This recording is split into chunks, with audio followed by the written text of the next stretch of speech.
오늘은 요한일서 1장 3절에 있는 말씀을 통해서 하나님과 친밀한 사랑의 교제에 대한 말씀을 같이 나누고자 합니다. 먼저 첫 번째로 우리의 신앙은 하나님과 친밀한 사랑의 교제인 것을 성경 우리에게 잘 가르쳐주고 있습니다. 같이 봉독했던 요한일서 1장 3절의 말씀에 보면 우리의 신앙을 하나님과 사귐이라고 그렇게 기록하고 있습니다. 같이 한번 봉독해 보실까요? 우리가 보고 들은 바를 너희에게도 전함은 너희로 우리와 사귐이 있게 하려 함이니 우리의 사귐은 아버지와 그의 아들 예수 그리스도와 더불어 누림이라. 이렇게 기록하고 있습니다. 여기에 사귐은 코이노니아라고 하는 단어입니다. 그래서 교제라고 하는 단어로도 많이 번역되어 있는데요. 먼저 여기 보면 이 앞절인 1, 2절을 통해서 그렇게 말씀하는데요. 태초부터 있는 생명의 말씀에 관하여 우리가 들은 바요 눈으로 본 바요 자세히 보고 우리의 손으로 만진 바라. 그러면서 이 태초의 생명에 대해서 2절은 이렇게 기록하죠. 영원한 생명을 우리가 보았고 증언했다고 이렇게 기록합니다. 그리고 너희에게 전하노니 이는 아버지와 함께 계시다가 우리에게 나타내신 바 된 이시라고 소개하고 있습니다. 이분 누구실까요? 바로 예수님을 지칭하고 있는 것이죠. 그러면서 3절에 우리가 보고 들은 바를 너희에게 전한다 이렇게 말씀하고 있어요. 그래서 무엇을 전하고 있는 거냐면 예수 그리스도를 전하고 있는 것이죠.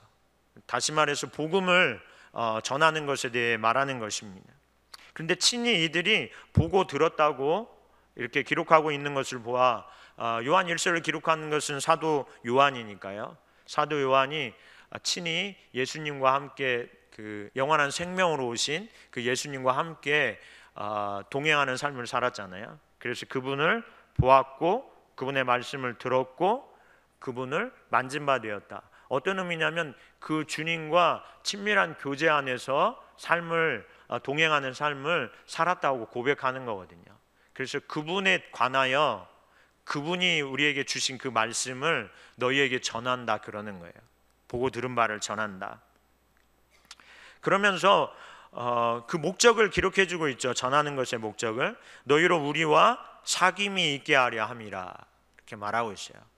그러니까 믿지 않는 자들이 이 복음을 들음으로 예수 그리스도를 믿어 구원함을 받으면 어떻게 되는가? 믿는 자들과 함께 사귐, 곧 교제가 일어나게 된다는 것이죠.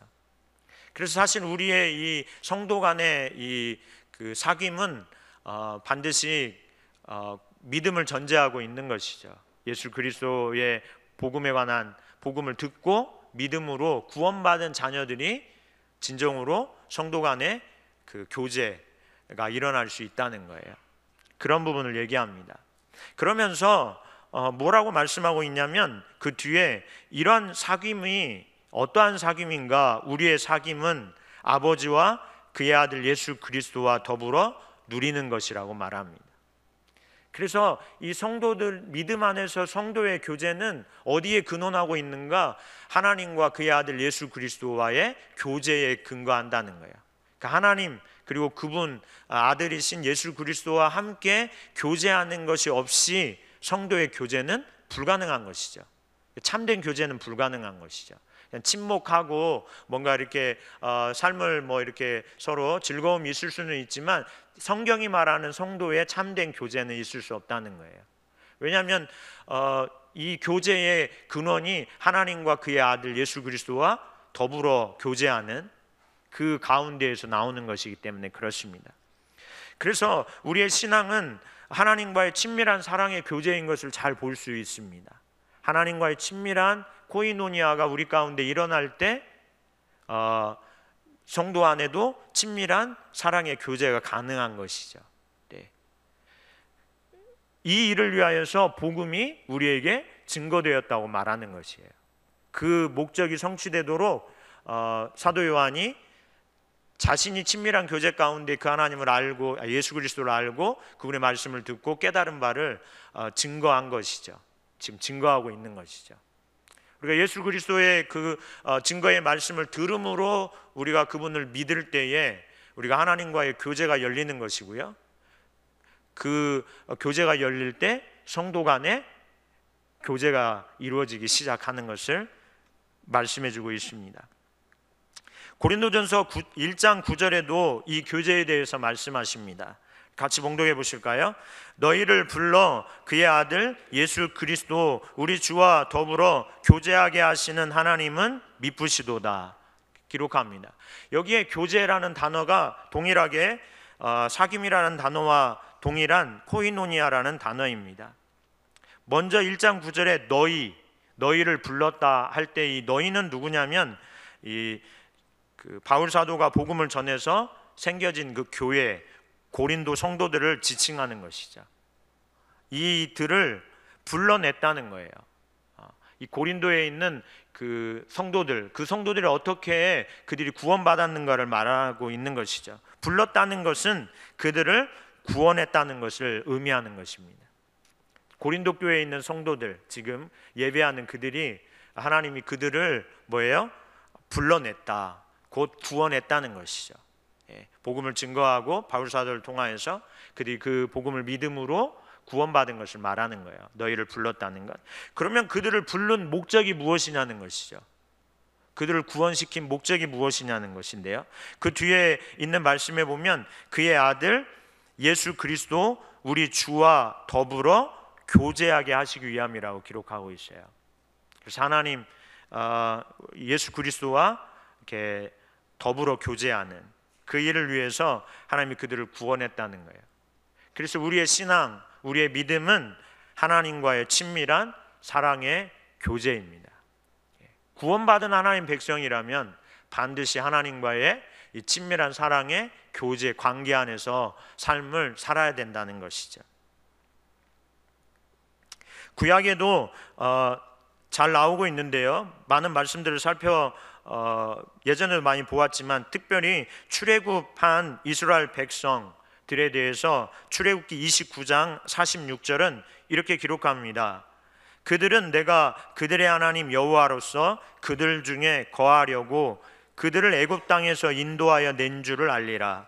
나는 그들의 하나님 여호와니라고 고백합니다. 이렇게 기록하고 있습니다. 그러니까 그들을 애굽에서 종살이하면서 고통당하고 또 여러 가지 문제들로 또 억압으로 착취로 그들이 신음하고 있을 때 하나님께서 모세를 통하여서 그 백성을 구원해 내셨는데요. 구원해 내신 목적이 무엇인가에 대해서 출애굽기 29장 46절은 그들의 하나님 여호와로서 그들 중에 거하기 위함이라는 거예요. 거한다는 게 무엇이냐면 그들과 함께 한다는 의미거든요. 함께 하신다는 게 어떤 의미냐면 그들과 함께 하심으로 교제하는 걸 의미하는 거예요. 그래서 하나님께서 우리를 구원하시는 목적은 하나님과의 친밀한 사랑의 관계, 그 관계에 있도록 하시기 위함입니다. 우리가 구원받았다고 하면 반드시 하나님과의 이 교제 안에 있어야 되는 것을 분명히 볼 수 있다는 것이죠. 두 번째로 그러면 이 교제 사귐은 어떤 걸 의미하냐면 사랑 안에 거하는 것으로 하나님과의 동행을 의미하는 것입니다. 잘 볼 수 있는 것이 요한복음 15장에 나오는 포도나무의 비유입니다. 15장 4절에서 5절 말씀에 보면 내 안에 거하라 나도 너희 안에 거하리라. 가지가 포도나무에 붙어있지 아니하면 스스로 열매를 맺을 수 없음 같이 너희도 내 안에 있지 아니하면 그러하리라. 이렇게 기록합니다. 너희가 내 안에 거하지 아니하면 열매를 맺을 수 없다는 거예요. 그러면서 비유적인 표현으로 포도나무가 있고 거기에 가지가 이렇게 붙어 있으면 시간이 지나면 뭐예요? 잘 가꿔지면 그 가지에서 열매가 맺혀지는 것처럼 우리가 하나님 안에 거하는 것을 의미하는 것이죠. 거할 때에만 반드시 뭐가 있냐면 열매가 있다는 거예요. 삶에. 네. 열매는 하나님께서 약속하신 것을 우리의 삶을 통해서 이루시는 것이기도 하고요. 그 내용은 아무래도 하나님이 능력으로 역사하셔서 하나님의 일을 성취하시는 이게 한 부분일 거고요. 또 한 부분은 우리 안에 성령님 거하셔서 성숙해 하시는, 인격적으로 그리스도를 담는 성품으로 변화시키시는 그러한 일들을 행하시겠죠. 그런 열매들이 어떻게 우리의 삶 가운데 맺혀지는가? 포도나무에 가지가 붙어 있는 것처럼 하나님 안에 거할 때에 그런 일이 일어난다는 거예요. 할렐루야. 네. 여러분의 삶에 이러한 일들이 일어나길 주의 이름으로 축복합니다. 이게 이제 친밀한 교제인데요. 친밀한 교제라는 것은 무엇이냐면 하나님 안에 거하는 것이라는 거예요. 하나님과 함께 동행하는 삶이 친밀한 교제인 것을 잘 보여주고 있죠. 요한복음 15장이. 그러면서 15장 5절에 나는 포도나무요 너희는 가지라. 그가 내 안에 내가 그 안에 거하면 사람이 열매를 많이 맺나니 나를 떠나서는 너희가 아무것도 할 수 없습니다. 그렇게 말씀하고 계세요. 그러니까 하나님 사랑 안에, 하나님 안에, 특별히 오늘 이 본문만 보면 요한복음 15장 4절 5절만 보면 하나님 안에 거하지 않으면 아무것도 할 수 없다는 거예요. 원래 하나님 안에 거하지 않으면 열매를 맺히지 않는 것이 뭐예요? 정상이라는 거예요. 하나님 안에 있지 않으면. 하나님 안에 있지 않는 것 같은데, 하나님과의 친밀한 교제 안에 있지 않는데 열매가 맺히면요, 우리는 하나님과의 친밀한 교제 안에 있다고 생각하죠. 근데 그게 착각이라는 것이죠. 원래 하나님과의 친밀한 교제 안에 있지 않으면 사실 열매 맺는 삶이 불가능해요. 아무것도 할 수 없는 상태에 있어야 정상이라는 거예요. 억압이 있고 외로움이 있고 고통이 있고 혼돈이 있고 그래야 정상이라는 거예요. 친밀한 교제 안에 있지 않으면. 여러분은 혹시 그런 게 있으신가요? 그럼 내가 주님 안에 거하고 있지 않은가 보구나. 내가 구원은 받았는데 하나님과의 친밀한 교제를 놓쳤나 보구나, 이렇게 생각하실 수 있어요. 아니면은 뭐예요? 정말 어떤 면에서 아직 구원받지 못한 분들은 그 주님 안에 거하는 것이 어떤 의미인지 잘 모를 수도 있겠지요. 그래서 하나님 안에 거할 때 거하는 것이 그 사귐의 내용이고요. 다시 말해서 그게 곧 동행의 삶이라는 것을 잘 밝혀주고 있습니다. 그러면 주님 안에 거한다는 게 무슨 의미일까요? 주님과의 이 친밀한 교제라는 게 어떤 의미일까요? 주님 안에 거한다는 것을 어떻게 표현할 수 있을까요? 요한복음 15장 그 아래에 있는 9절 말씀에 보면 주님 안에 거한다는 것이 곧 하나님의 사랑 안에 거하는 것임을 밝혀주고 있습니다. 같이 봉독해 보실까요?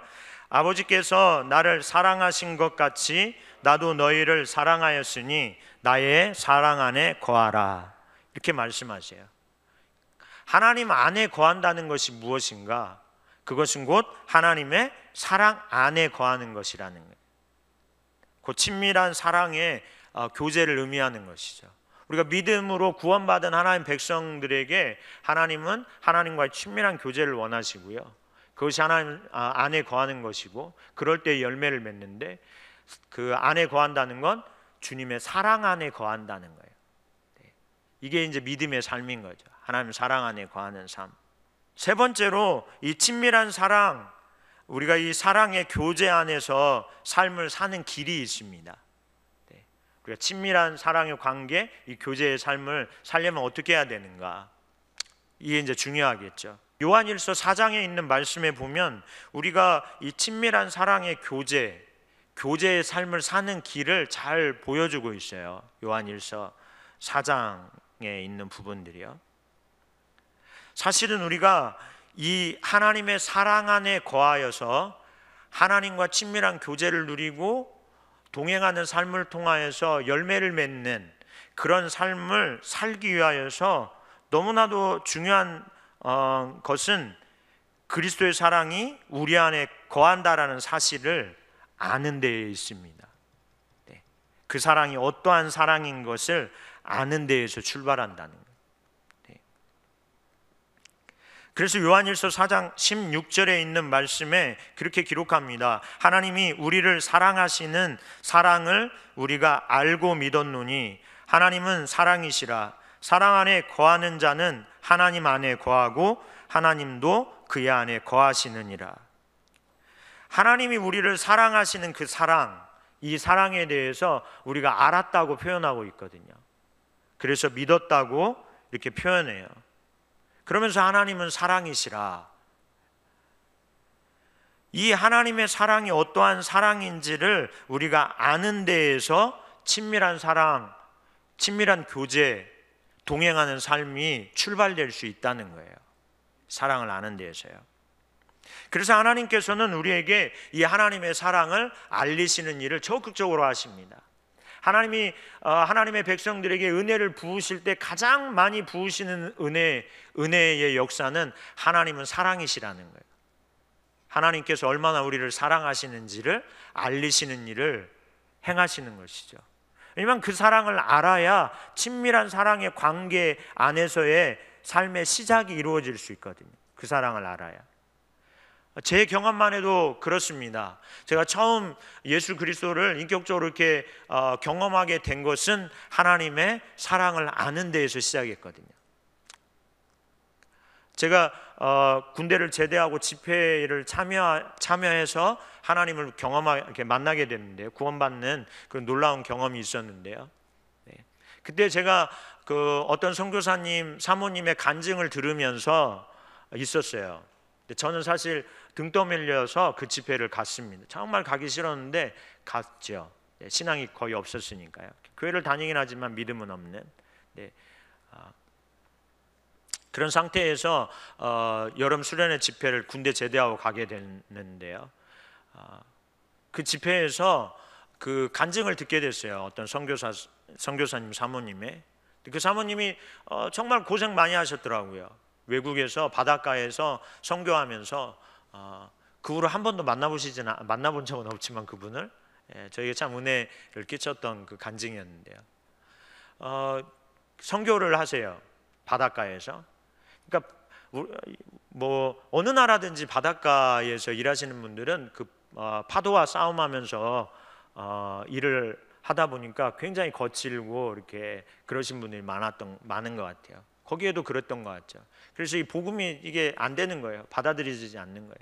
그래서 그분이 비빔밥도 만들어서 가져가서 이제 나가시는 분, 배 타고 나가는 분들, 일하러 나가는 분들한테 그것도 나눠드리고, 그러면서 그 조그만한 창고 같은 그런 곳에서 이렇게 나무로 만든 이 사과 상자, 옛날에 그런 거 있었잖아요.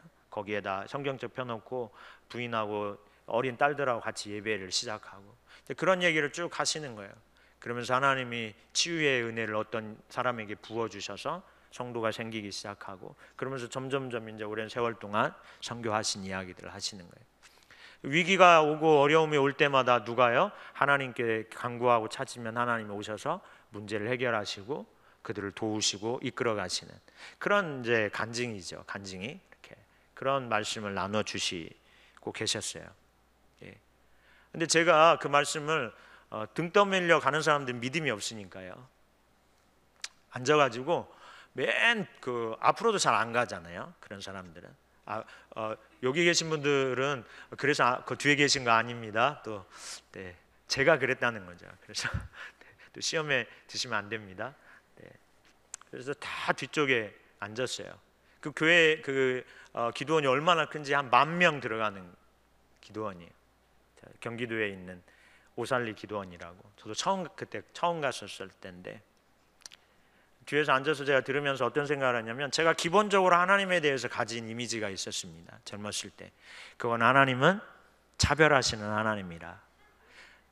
제 안에 너무나도 확고하게 제가 가지고 있는 생각이었어요. 하나님에 대한 이미지. 그날도 제가 앉아서 들으면서 그런 생각을 했습니다. 그래, 내가 보니까 저 선교사님 사모님이 말씀하시는 건 거짓말은 아닌 것 같아. 이 많은 사람을 상대로 거짓말 안 하면 대단한 사람이잖아요. 근데 제가 보니까 그분은 그럴 분 아니신 것 같아요. 얼마나 제가 불신이 충만했는지요. 그래서 내가 보니까 저분 말하는 게 저게 거짓말로 지어낸 스토리는 아닐 것 같아. 너무 이게 잘 맞아. 그래서 그건 인정. 제가 뒤에 앉아서. 그러면 그분의 그 논지는 하나님께서 사랑하심으로 그분의 삶 가운데 역사하셨다는 거였거든요. 그러면 그걸 받아들여야 되잖아요. 그러면 그것도 인정해야 돼요. 근데 그러면서 제 안에 진짜 불신이 있으면 그런 것 같아요. 그것까지는 받아들이면서도 어떤 생각을 하냐면, 그분은 사랑하시겠지, 하나님이. 그러니까 그렇게 하셨겠지. 누구는요? 나는 별로 사랑하지 않으시는 것 같아. 왜 그랬을까요? 나도 어찌됐든 간에 믿음은 없지만 교회 다니잖아, 어렸을 때부터. 나도 어려움이 있을 때 하나님 앞에 기도한 적이 있어요. 저도 그 믿음 없어도요. 하나님 뭐 도와주세요. 근데 제가 아무리 나의 과거를 돌아봐도 하나님이 나의 간구를 들으시고 너무 놀랍게 어떠한 일들 이루신 게 없는 거예요. 저는 자기의 믿음은 안 보고 뭐만 봐요?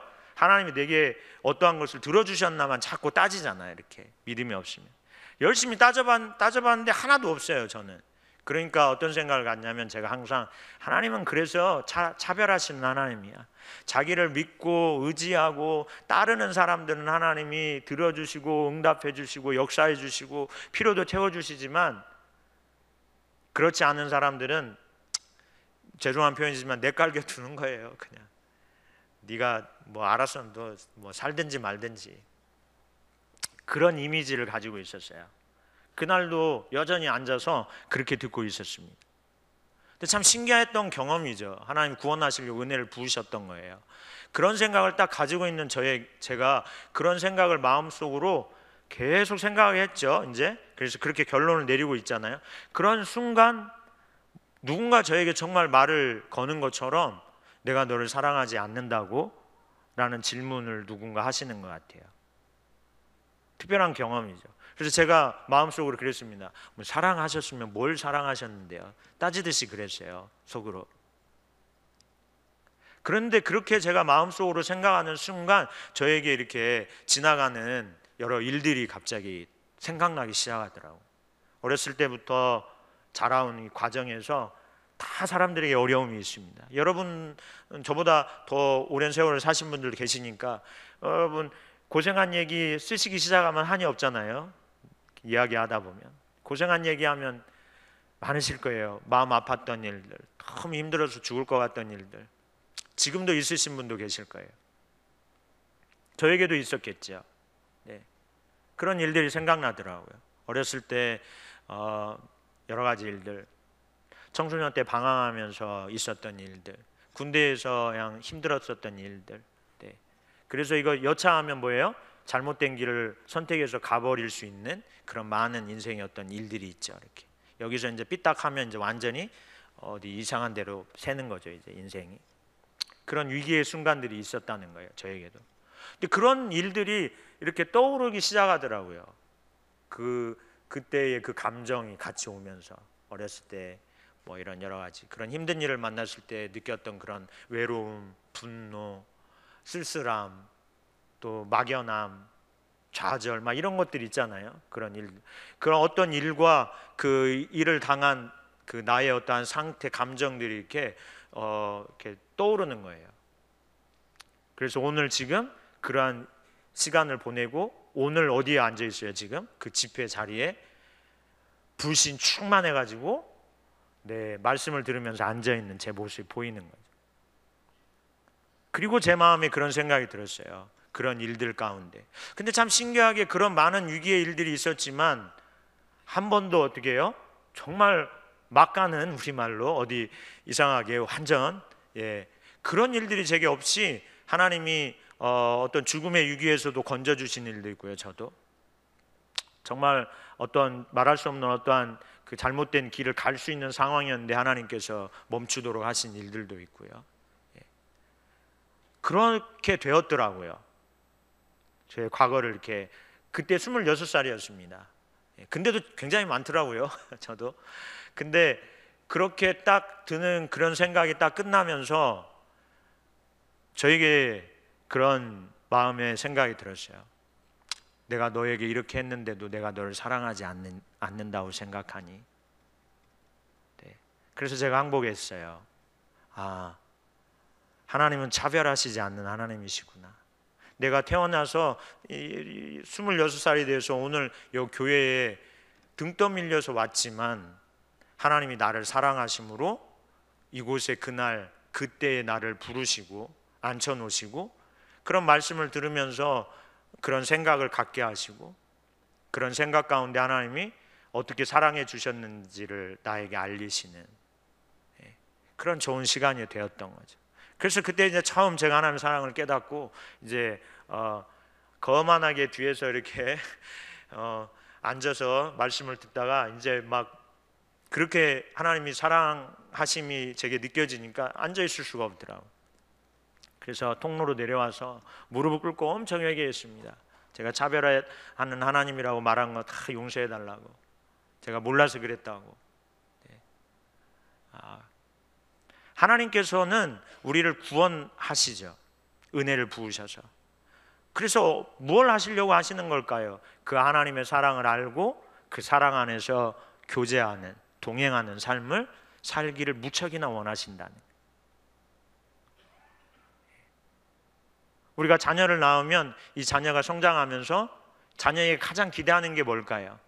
사랑이지 않습니까? 자녀와 부모와의 사랑. 사랑이 없이 아무리 좋은 선물 줘야 반갑지 않는 것처럼 주님도 그러시는 거죠. 천국, 하나님의 사랑 안에 거하는 것과 비교할 수 있을까요? 하나님의 사랑과 비교할 수 있을까요? 비교할 수 없다는 거예요. 이게 하나님의 사랑인데요, 그 사랑이 어떠한 사랑인지를 알게 하신다는 거예요. 그 사랑은 이게 출발입니다. 그래서 하나님의 사랑을 아는 것이 친밀한 교제의 삶을 사는 것에서 매우 중요한데요, 그렇기 때문에 첫 번째로 하나님이 이 사랑을 우리에게 알리신다는 거예요. 적극적으로 알리신다는 거예요.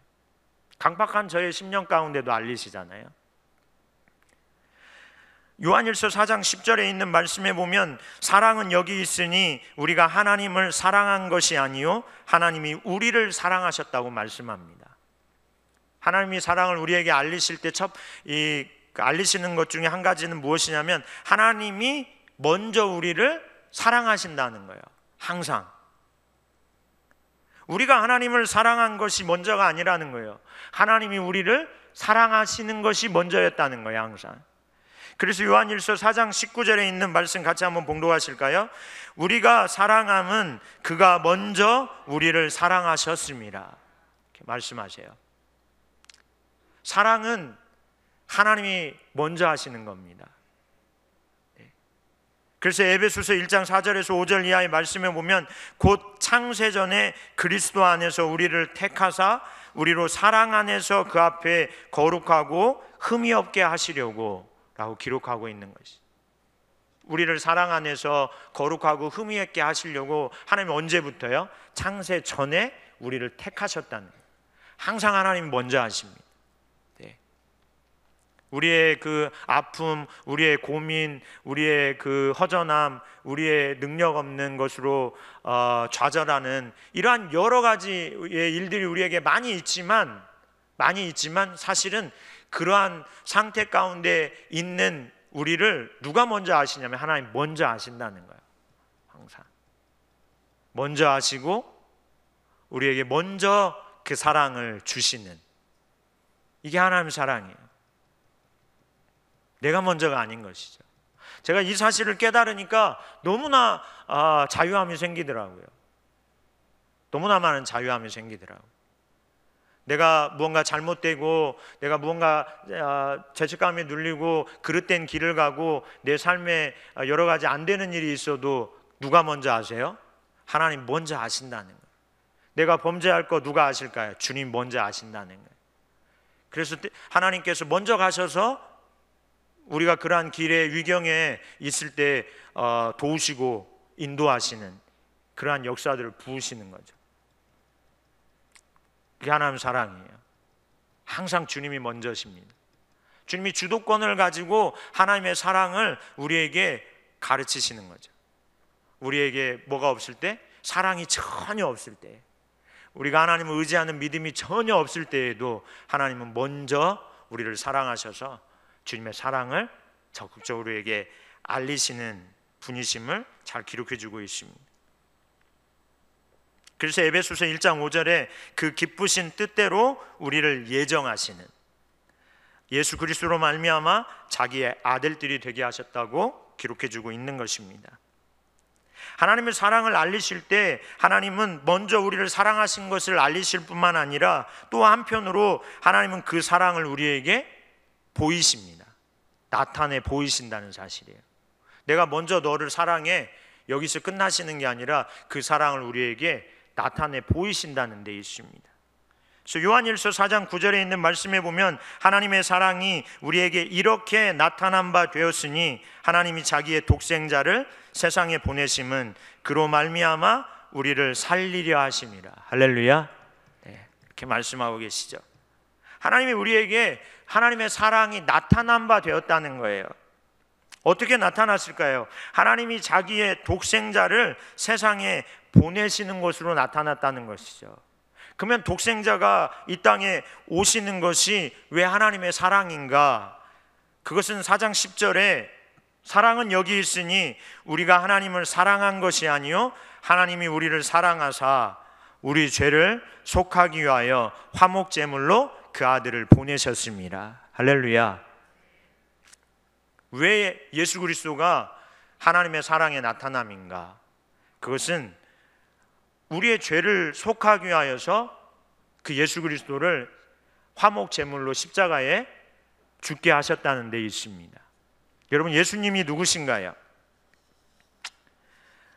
예수님께서 세례를 받으시고 마태복음이나 누가복음, 요한복음을 보면 세례를 받으시고 처음 세례를 받으실 때 그분이 물 밖으로 나오시는 그러한 장면이 기록되어 있는데, 그때에 하늘로부터 하나님이 예수님에 대해 이렇게 말씀하셨어요. 이는 내 사랑하는 아들이요 내 기뻐하는 자라. 이게 하나님이 예수 그리스도를 바라보시는 하나님의 마음이에요. 내 사랑하는 자라. 내가 사랑하는 아들이라는, 내가 너무나 이 아들을 뭐 한다는 거예요? 기뻐한다는 거예요. 그게 하나님의 아들 예수 그리스도시죠. 근데 여러분, 이렇게 사랑하는 아들, 이렇게 기뻐하는 자를 십자가에 내어 주시는 거예요. 왜 그렇게 하실까요? 우리를 사랑하시기 때문에 그렇다는 거죠. 하나님이 그렇게 부른 자기 아들을, 사랑하는 아들이라 기뻐하는 아들이라 부른 그 아들을 우리를 사랑하심으로 화목제물로 십자가에 죽도록 내버려 두셨다는 데 있습니다. 이게 하나님의 사랑의 나타남입니다. 예수님이 그러시죠. 십자가에서 엘리 엘리 라마 사박다니, 하나님의 이름을 부르면서 어찌하여 나를 버리시나이까. 철저히 하나님께서 사랑하는 아들, 기뻐하는 아들을 십자가에 버리신 거예요. 우리의 모든 죄를 그에게 담당하도록 하신 것이죠. 이유는요, 우리를 사랑하심에 있다는 거예요. 이 사랑을 알아야 하나님과의 친밀한 사랑에 교제, 동행하는 삶을 살아갈 수 있습니다. 이 사랑을 아는 것이 곧 구원받은 것입니다. 이 사랑을 아는 것이 곧 믿는다고 말할 수 있는 것이죠. 이사야 53장 5절에서 6절 이하에 있는 말씀처럼 우리가 우리의 죄와 수치, 우리가 맞아야 될 것, 우리가 찔려야 될 것을 그가 다 담당하심으로, 그래서 그가 맞으시고 그가 채찍에 매에 맞으시고 관을 쓰시고 십자가에 못 박혀 죽으심으로 우리의 죄와 수치를 다 가져가신 것이죠. 하나님의 사랑의 나타남, 예수 그리스도를 통하여서 우리는 우리의 죄의 목록들이 다 사라졌습니다. 지은 죄를 기록하기 시작하면 밤을새도 다 기록하지 못할 텐데요. 저희가 지은 죄를 주님 앞에 고백한다면 입이 아파서 아마 다 말 못할 겁니다. 수많은 죄가 우리에게 있죠. 그런데 이 죄를 다 사하신다는 거예요. 죄에는 반드시 형벌이 있는 거 아시잖아요. 네, 죄에 대한 책임을 져야 됩니다. 그게 성경은 사망인데요, 그 사망을 주님이 대신 당하심으로 우리에겐 사망이 아닌 영원한 생명이 주어진 것이죠. 지금도 여전히 우리로 그러한 죄의 삶을 살도록 유혹하는 죄의 세력이 있습니다. 그 죄의 세력을 멸하시는 일이 십자가의 사건인데요, 이게 하나님의 사랑입니다. 그래서 이 사랑을 하나님이 적극적으로 우리에게 계시하신다는 거예요. 그 하나님의 사랑. 왜냐하면 그 사랑을 우리가 깨닫고 알 때에 하나님과의 친밀한 사랑의 교제 관계가 되거든요. 그래야만 뭐가 돼요? 열매 맺는 삶, 하나님이 행하시는 일을 이루는 삶도 그 관계 안에서 나오는 것이기 때문에 그랬습니다. 두 번째로 우리가 친밀한 교제의 삶을 사는 데 있어서 그 길의 두 번째는 이 하나님의 사랑을 받아들이는 데 있습니다. 계시된 하나님의 사랑을 받아들이는 데 있다는 것이죠. 그래서 요한 1서 4장 15절에 있는 말씀에 보면 누구든지 예수를 하나님의 아들이라 시인하면 하나님이 그의 안에 거하시고 그도 하나님 안에 거한다고 말씀합니다. 하나님의 아들, 곧 하나님의 사랑이 나타난 예수 그리스도 그분을 시인하는 것이 곧 하나님 안에 거하는 것이라고 말씀하는 것이죠. 그래서 요한복음 1장 12절에도 영접하는 자 곧 그 이름을 믿는 자들에게는 하나님의 자녀가 되는 권세를 주셨으니, 로마서 10장 9절에도 내가 만일 내 입으로 예수를 주로 시인하며 또 하나님께서 그를 죽은 자 가운데서 살리신 것을 내 마음에 믿으면 구원을 받는다고 기록합니다. 시인하는 게 매우 중요하죠. 시인하는 거와 믿는다는 걸 같이 사용하고 있습니다. 마음으로 믿으면 뭐 하게 돼요? 입술로 시인하게 된다는 거예요. 입술로 시인하면요, 마음으로 믿게 된다는 것이죠. 제가 이 말씀을 들으면서 시인하는 게 그렇게 중요한가? 하나님, 제 마음 아시잖아요. 꼭 말해야 알아요, 주님. 네. 주님, 이 말을 그렇게 듣고 싶으세요? 네. 그런 생각이 들더라고요. 네. 말해야 아나요, 여러분? 사랑은 말해야 아는가요? 네. 어르신들 중 하면 사랑은 말 안 해도 알아야 한다. 네, 남자분들은 많이 손을 드실 것 같고요. 대부분 여성분들은 사랑은 뭐 해야 한다고 그래요? 표현, 말해야 한다고 말하는. 네, 하나님의 사랑은요, 말해야 된다고 말하고 있습니다. 시인해야 된다. 네, 네.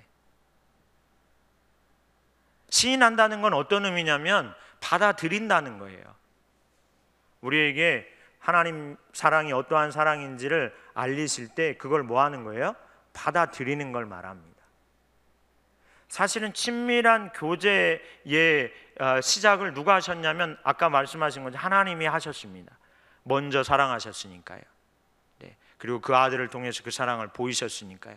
그러면 우리가 해야 될 것의 한 가지는 그 사랑을 뭐 하는 거예요? 그냥 받아들이면 되는 거거든요. 할렐루야. 진짜 사랑하는 거 맞아? 돌아보니까 사랑하는 것 같지 않은데, 내 환경을 보니까 하나님 사랑하는 것 같지 않은데, 그러면 내가 지금 이 모양으로 살 수 있을까? 그건 저와 같이 생각하는 거죠. 예수 믿기 전에 저의 모습처럼. 환경을 살펴보고 자신의 능력, 자신의 처지, 자신이 할 수 있는 것들을 바라보면서 하나님이 나를 사랑하는가 사랑하지 않는가 생각하는 게 굉장히 어리석은 일입니다. 왜냐하면 하나님이 우리를 사랑하신다는 건 진리이기 때문에 그렇습니다. 네. 진리는 먼저 우리가 진리를 대하는 자세에 중요한 것이 무엇이냐면 받아들이는 데 있습니다. 진리는 이미 진리인데요, 그렇잖아요?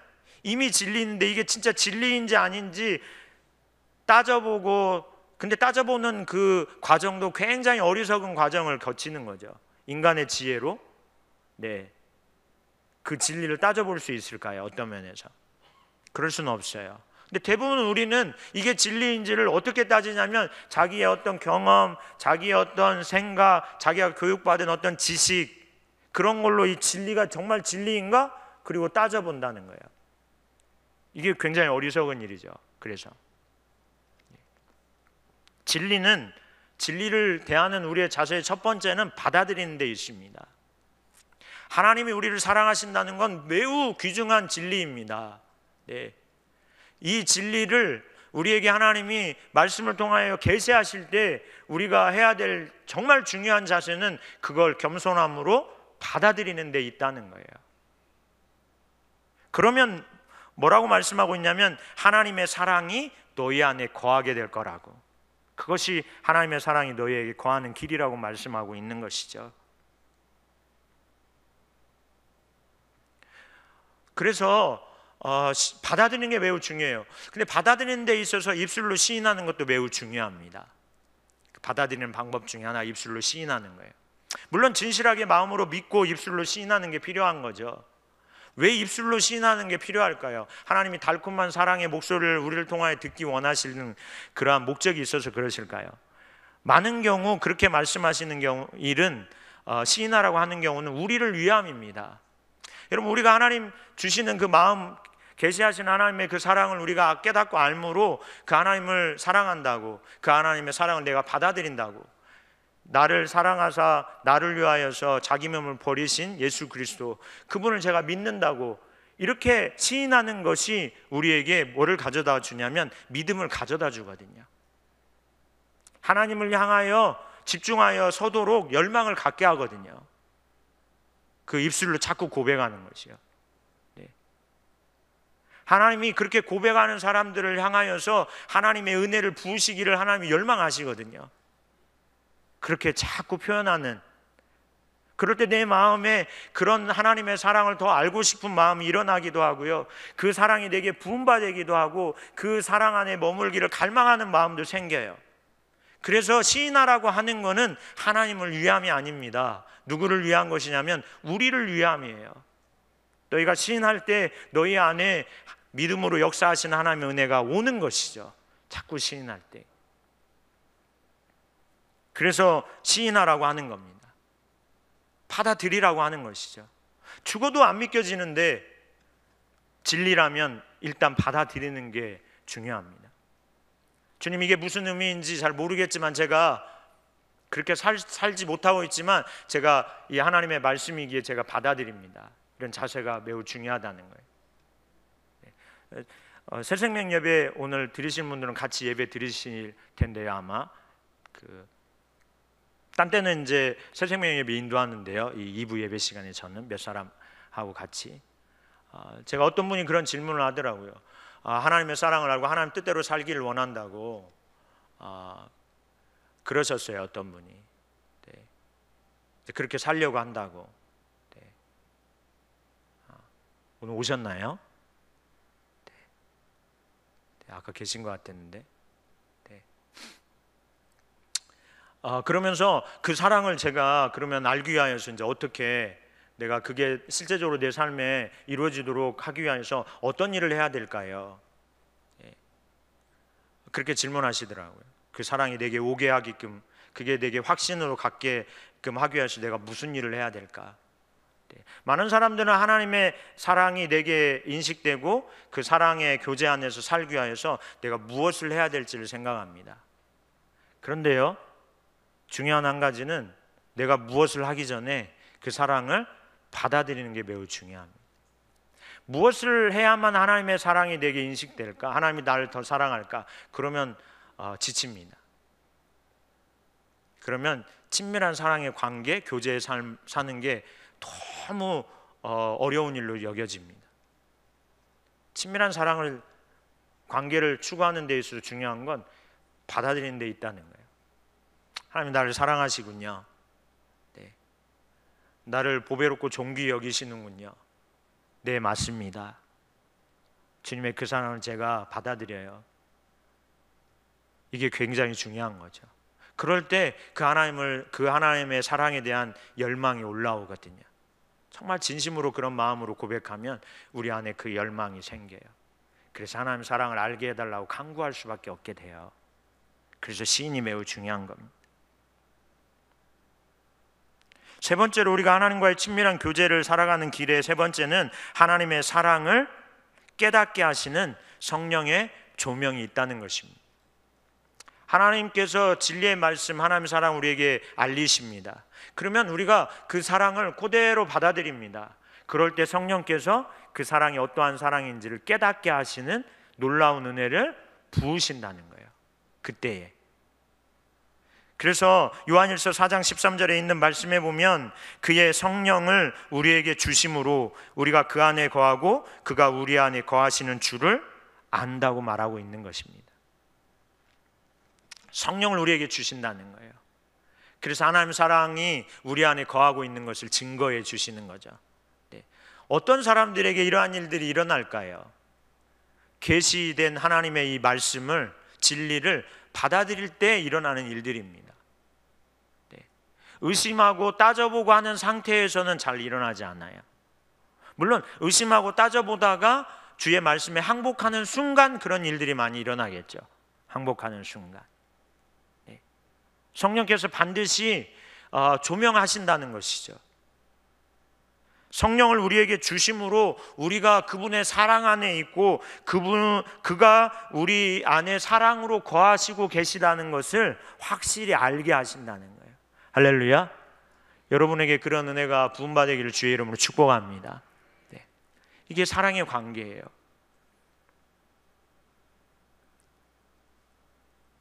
이럴 때 우리의 삶에 안식이 찾아오는 것이죠. 하나님 사랑 안에 거하는 놀라운 일들이 일어나는 것이죠.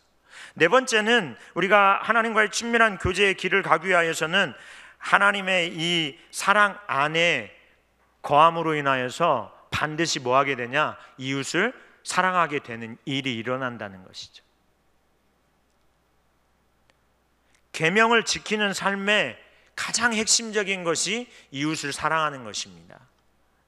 그래서 요한복음 15장에 있는 말씀, 에베소서 1장 그 뒷부분에 보면 구원받은 하나님 백성, 하나님과의 친밀한 사랑의 관계 안에 있으면 뭐 하게 되냐? 이웃을 사랑하게 된다는 거예요. 그거를 말씀을 지키는 것으로 표현하고 있거든요. 계명을 지키는 게 무엇이냐? 그게 핵심이 이웃을 사랑하는 거라는 거예요. 이웃을 사랑하고 있다면 이런 그 교제 안에서 하나님, 그러면 그는 온 율법을 이룬 거나 같습니다. 그 정도로 이웃 사랑이 중요하죠. 근데 이웃 사랑은요, 하나님과의 사랑의 관계 안에서 나오는 것입니다. 우리가 어떤 사람을 대할 때 친절하게 대하고 또 호의를 베풀고 그럴 수 있습니다. 네, 하나님의 사랑이 없어도요. 그런데 그것은 하나님의 계명을 지켰다고 말할 수 있는 삶은 아닙니다. 우리가 하나님의 말씀을 지켜 순종하는 삶을 산다고 하는 것은 하나님과의 사랑의 교제 안에서 나오는 사랑으로 이웃을 사랑하는 걸 하나님의 계명을 지켰다고 말하는 거예요. 요한 1서 4장 12절에 있는 말씀에 보면 같이 봉독해 보실까요? 어느 때나 하나님을 본 사람이 없으되 만일 우리가 서로 사랑하면 하나님이 우리 안에 거하시고 그의 사랑이 우리 안에 온전히 이루어지느니라. 하나님 본 사람이 없지만 우리가 서로 사랑하게 되면 하나님이 우리 안에 거하신다는 거예요. 그의 사랑이 우리 안에 온전히 이루어진다. 서로 사랑할 때 그리스도의 사랑이, 하나님의 사랑이 우리 안에 온전히 이루어진다는 것이죠. 그만큼 이웃 사랑으로 나타날 수밖에 없다는 거예요. 하나님과의 친밀한 교제를 지속적으로 추구하면 이런 사람은 이웃을 사랑합니다. 이웃을 사랑한다는 것의 중요한 한 가지는 뭐냐면 용서거든요. 용서. 그래서 마태복음 18장 33절에 그 30절 18장에 보면 그러한 예수님이 그런 말씀을 하세요. 어떤 것이냐면 어떤 사람이 자기에게 빚을 엄청 많이 진 사람 주인이 그 사람의 빚을 다 탕감시켜줘요.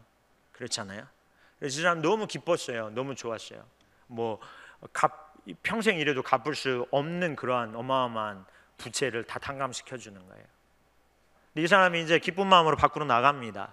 나가다가 자기에게 아주 조금 빚진 사람을 만나요. 그 빚진 사람의 목을 움켜쥐지 않고 너 빨리 빚 다 갚아라 그러는 거예요. 그거를 어떤 사람들이 보고 그가 많이 탕감받은 장면도 보고 또 이렇게 빚을 갚으라고 하는 그러한 모습도 본 사람들이 빚을 많이 탕감시켜준 그 주인에게 찾아가서 이르죠. 그랬더니 주님이 잡아와라. 그래서 하나도 남김없이 갚지 않으면 여기서 나갈 수 없다고 그러죠. 그러면서 18장 33절에 내가 너를 불쌍히 여긴 같이 너도 내 동료를 불쌍히 여김이 마땅하지 아니하느냐라고 말씀하세요. 네. 우리가 하나님의 사랑을 받은 자라면 당연히 이웃을 향하여 그 사랑을 베푸는 게 너무 당연한 것이라는 거죠. 그게 율법을 따라 사는 삶이라고 말하고 있는 거예요. 율법을 잘 지키는구나, 네가 말씀대로 정말 잘 사는구나. 그게 어디에 있냐면 이웃사랑에 있다는 거예요. 이웃사랑은 친밀한 사랑의 근거 아닌가요? 그게 우리의 신앙이죠. 우리의 신앙입니다. 이게 주기도문에서도 우리가 우리에게 죄 지은 자를 사하여 준 것 같이 우리의 죄를 사하여 달라고 간구하잖아요. 하나님 앞에. 우리도 수도 없이 많은 죄를 지었는데 하나님의 사랑하심으로 우리를 구원하셨어요. 그렇다면 이웃을 사랑하는 건 마땅하다는 거예요. 그게 율법을 지키는 삶의 핵심적인 내용이거든요. 하나님을 사랑하고 이웃을 사랑하는 것이 온 율법의 핵심되는 내용이죠. 그렇기 때문에 오늘 요한일서 4장에 보면 이러한 사랑을, 이러한 친밀한 사랑 안에서 거하는 사람에게 어떠한 일이 주어지냐면 18절에 사랑 안에 두려움이 없고 온전한 사랑이 두려움을 내쫓는다고 말합니다. 네, 이런 사랑, 친밀한 사랑 안에 있으면 두려움이 사라집니다. 네. 왜냐하면 두려움에는 무엇이 있다라는 의미가 포함되냐면 형벌이 있다는 의미거든요. 왜 두려워합니까? 네. 왜 우리가 두려워할까요? 그 뒤에 죄에 대한 벌이, 형벌이 있기 때문에 자유케 되지 못하는 거죠. 진리 안에 자유함이 없는 상태에 있는 걸 말하는 거죠. 왜 진리 안에 자유하지 않을까요? 그리스도의 사랑을 우리가 알지 못하기 때문에 그렇게 되는 겁니다. 그래서 저와 여러분의 삶 가운데 이 하나님과의 친밀한 사랑 안에 거하는 삶을 살아갈 수 있기를 주님의 이름으로 축복합니다. 친밀한 교제의 삶은 그냥 말로 되는 건 절대 아닙니다. 진리를 알기를 원하고 하나님의 사랑에 대해서만 해도 그 사랑이 우리에게 선포될 때 그 진리를 받아들이는 일에 우리가 서야 되고요. 그 진리를 계시하시는 성령님의 조명을 우리가 구해야 되고요. 그래서 그 사랑을 우리가 깨닫게 될 때 실제적으로의 삶 가운데 이웃을 사랑하는 삶으로 하나님의 그 주시는 말씀을 따라 사는 삶으로 나아갈 수 있게 되는 일들이 일어납니다. 이게 하나님과의 친밀한 교제 안에서 사는 길입니다. 지속적으로 반복적으로 그 일을 하는 것이죠. 그 교제 안에 있기를 위하여서 지속적으로 그런 자세를 가지고 하나님 앞에 나아가는 것이 우리로 친밀한 교제의 삶을 가져옵니다. 여기에 있으면 두려움이 사라져요. 평안이 오는 거예요. 그래서 제가 요즘에 보는 책에 그 하나님의 임재 연습이라는 책에 보면 로렌스 형제가 그렇게 말해요. 아무리 고통이 우리의 삶 가운데 많이 있다고 할지라도 하나님께서 함께 하시면 그의 삶은 행복한 삶이라고 말한다는 거예요. 행복하다고 말할 수 있다. 하나님이 함께 하시니까요. 그러나 아무리 우리의 삶 가운데 많은 좋은 것들이 다 있다고 할지라도 하나님이 그 삶에 사랑으로 거하시지 않으면 그게 고통이라는 거예요. 그게 외로움이라는 거예요. 그렇게 표현하고 있어요. 그래서 내가 설교자라면 나는 하나님의 임재를 찾으라고 설교하겠다 그러거든요. 왜 우리가 하나님의 임재를 찾을까요? 하나님이 임재하시는 목적은 하나님의 사랑을 우리 가운데 계시하시기 위함입니다. 그래서 하나님과의 친밀한 사랑의 관계 안에서 삶을 살도록 하시기 위하여서 하나님께서 우리 가운데 임재하시거든요. 임재의 목적은 하나님과의 친밀한 사랑의 관계를 위함이거든요. 그래서 이 사실을 아는 사람들 하나님을 그렇게 찾는다는 거예요. 임재하시기를 갈망한다는 거예요. 네. 그래서 우리가 하나님을 갈망하는 것만 해도 이 하나님의 사랑에 대한 갈급함이 없으면, 내가 하나님 사랑 없이 살고 있다는 그런 내 처지가 인식되지 않으면 사실 하나님 임재해달라고 간구하는 것은 그냥 입술의 기도에 지나지 않습니다. 내가 정말 하나님 사랑이 절실하게 필요한 존재라는 사실이 보여야, 내가 얼마나 하나님 사랑 없이 죄악된 삶을 살아가고 있는 자인 것이 보여야 뭐 하게 되냐? 하나님의 임재를 갈망한다는 거예요. 병든 자에게 의원이 쓸데 있는 것처럼 병든 자가 의원을 찾아가듯이, 누가 하나님의 임재를 갈망하며 하나님의 오심을 그렇게 갈망하고 찾는가? 병든 사실을 아는 사람이 찾는다는 거예요. 하나님의 사랑이 내게 없음을 아는 사람이 하나님의 사랑을 찾아 나갑니다. 네. 하나님만이 내 삶에 오셔야 내 인생에 의미가 있다고 여겨지는 사람이 하나님을 찾게 돼 있어요. 그러지 않으면 하나님 임재해 주세요, 하나님 함께 해주시기를 갈망해요, 그렇게 기도하지만 뭐예요? 하나 임재하시지 않고 하나님이 계시하시고 받아들이고 깨닫게 하시고 그래서 나로 살게 하시는 그 하나님의 사랑의 역사가 없어도 뭐하냐? 잘 살아요. 기도 열심히 임재해 주세요, 임재해 주세요, 예배 때 하나님의 임재를 갈망해요. 그런데 임재가 없었어요. 그래도 잘 가더라고요. 저를 보니까 가서 밥도 잘 먹더라고요. 또 주어진 일 있으면 열심히 해요. 근데 그거는 왜 그렇게 될까? 제가 계속 제 삶의 그러한 부분들을 보면서 무엇이 문제인가? 임재를 갈망하라고 해서 주님, 제 여기 미간이 패이지 않았어요. 주님, 제가 얼마나 임재를 갈망하는데 주님, 제가 인상을 쓰면서 주님 찾잖아요. 제가 전에 한번 기도하는데 인상을 쓰면서 주님 임재해달라고, 주님 없이는 살 수 없어요.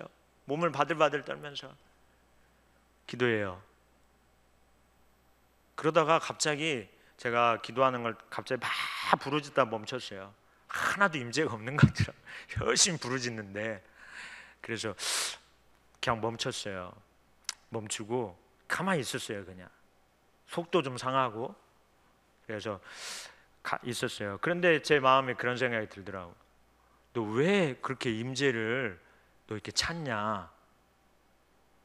물으시는 것 같아요. 뭐 이렇게 임재하기를?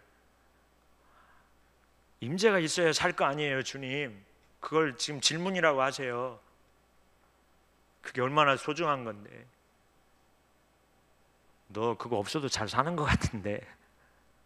네, 그게 정답이었어요. 없어도 잘 살더라고요.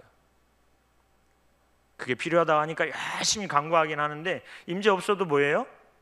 하나님이 사랑으로 내 안에 거하시는 것에 대한 계시가 성령의 조명을 통하여서 깨달아지는 게 없어도, 예배 가운데 말씀을 듣다가 그 말씀이 나에게 하는 말씀으로 전혀 안 와닿아도, 성경을 묵상하다가 이 말씀이 나에게 주시는 말씀으로 전혀 들어오는 게 없어도 뭐예요? 잘 살더라니까요. 예배 마치고 너무 잘 신나게 집에 잘 가고, 주어진 일이 있으면 열심히 하고 또 그렇게 살더라고요. 정말 주님의 사랑이 없으면 안 된다고 하는 자신의 처지가 인식돼야 사실은 하나님을 갈망하는 게 됩니다. 네. 갈망이 없다는 건 하나님만 사랑하는 자리였기 때문에 그렇습니다. 다른 것도 내게 유익을 주는 것으로, 사랑하는 것으로 내 주변에 너무 많이 있으니까, 하나님만 사랑하는 자리로 안 가니까 많은 경우 하나님을 그렇게 절박하게 안 찾는 것 같아요. 그래서 저와 여러분이 하나님을 찾는 자리에 섬으로 하나님의 임재가 여러분 가운데 부음받아서 여러분이 하나님 사랑 안에 거한다는 놀라운 그 은혜가, 확신을 여러분 가운데 자리 잡고, 그러한 삶이 여러분에게 지속됨으로 여러분의 인생에 하나님 말씀하신 것들이 성취되어지는, 인격적으로 그리스도의 성품을 닮아가는 많은 열매가 맺혀지는 그러한 놀라운 역사들이 함께하는 귀한 삶이 되시기를 주님의 이름으로 축복합니다.